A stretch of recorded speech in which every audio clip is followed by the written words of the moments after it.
morning. Nasa Amihanna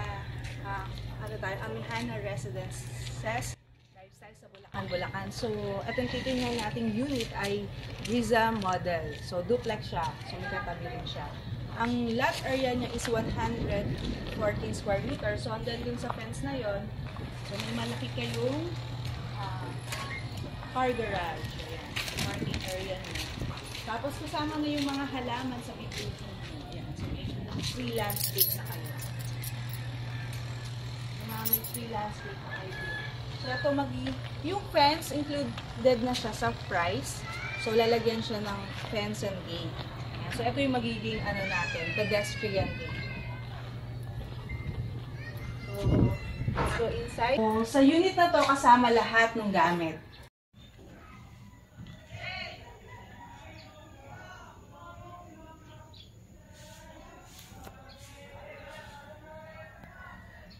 So, dito tong dining, usad lang. Dining area, then, so, meron na siyang, yan, kasama siya sa price na package. Cabinet, yung sink nyo.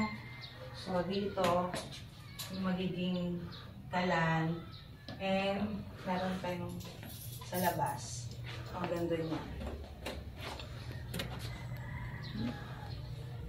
So, for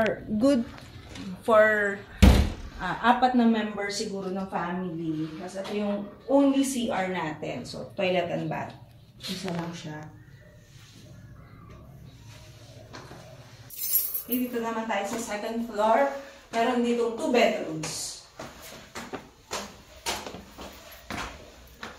Ayan. So, yung wall natin, yung partition wall dito is flat cement. So, ano siya?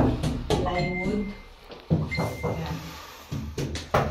So, dito yung ating first bedroom. Ayan. So, maluwag siya, double bed yung size ng bed niya. Tapos, ayan, may built-in cabinet na. So, meron na tayong lalagyan na ng damit. Okay.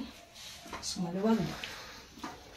Ang floor area pala natin dito ay 49 square meters. So, na-maximize siya. And this is the master's bedroom. Ayan. So, may built-in cabinet na siya. Maluwag siya. Double bed din.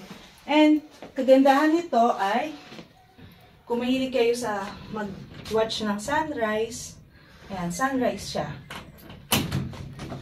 Ayan. So, may mini balcony.